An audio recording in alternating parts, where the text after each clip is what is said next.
Hi, morning guys. Today we're meeting up with Andy and Sandra.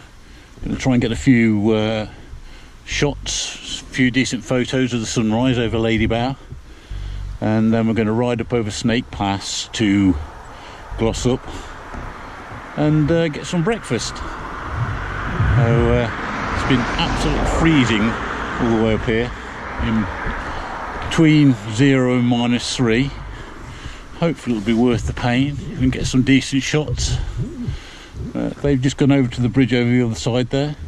I'll catch up with them and then put the other cameras on. I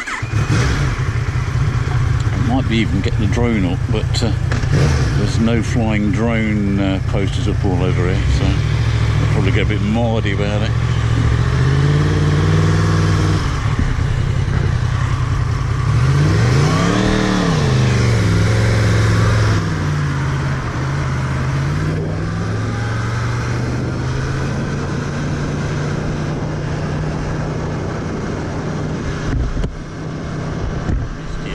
Firstly, this is about the lowest we've seen Ladybower for quite a while. It may have been lower in the hot summer of '76, but certainly low for October.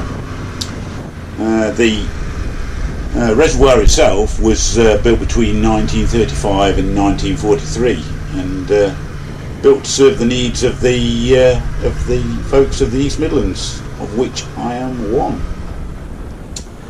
I think at its deepest it's around about 180 feet, but certainly not looking that deep at the moment.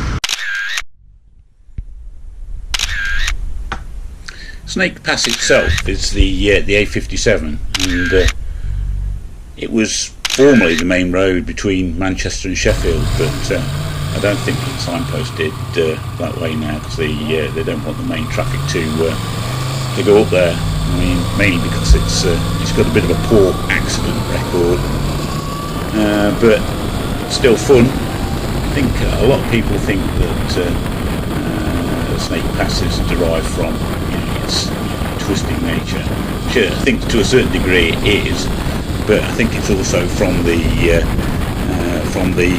pub, which is one of the only buildings on the way up which we will go by. It's from the emblem of the Snake Inn. It's one of the few buildings that is up there. The pub's name sign would apparently derived from the serpent on the Cavendish Islands that William Cavendish, 6th Duke of Derbyshire. I think the road itself was built in the late 1820s by Thomas Telford, of all people, famous guy. And it's affected badly by the snow during the winter, and obviously not so much recommended riding a motorbike there. And I think the police have had clampdowns on bikers, and we seem to be the people to hate by the police up here. I mean, if you head over the other side over to the Cat and Fiddle, you'll find the average speed cameras along there. They may do the same along here, I don't know. Just it's basically guys that just ride it too fast and end up wrapping themselves up, and really they spoil it for everybody. But it's a shame. I mean, we're riding it pretty steady, probably doing under the limit actually. Just trying to enjoy the views and have a good time really, and hopefully that's what most people would choose to do. At the moment we're heading up, and we're going to go past the Snake Inn, and we're going to try and find somewhere to pull over and stick the drone up. can't see behind, but Andy and Sandra are following. They're riding BMW R1200 S, I think it's a sporty one, and Sandra's on an MT09, both of which are great bikes. We do lots of touring with these guys, good friends, and very similar riding styles.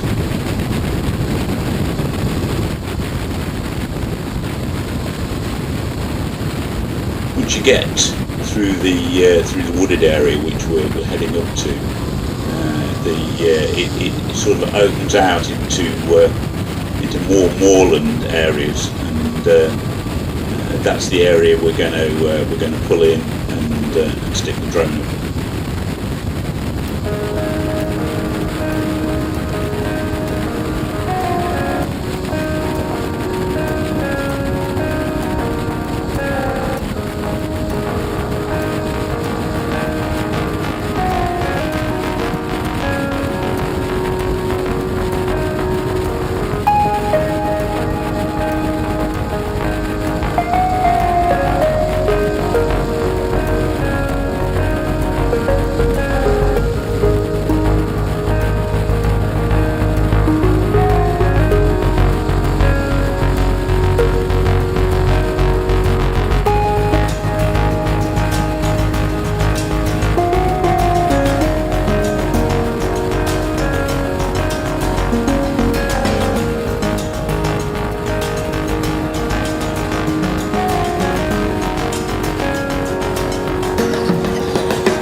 Can't do that.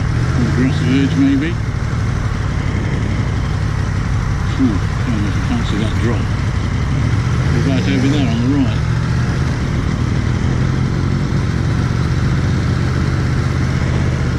Is it? All the way up? I'm just going to wait for this car to come. I'm going to go over there somewhere.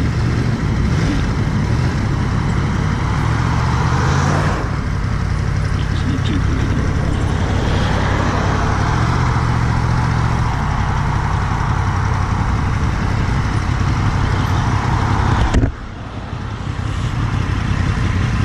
Up the other end there.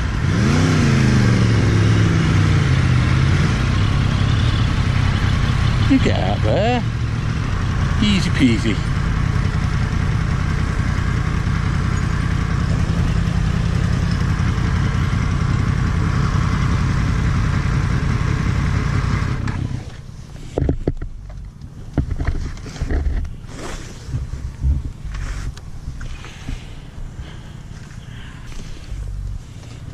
Could be worth sticking the drone up here.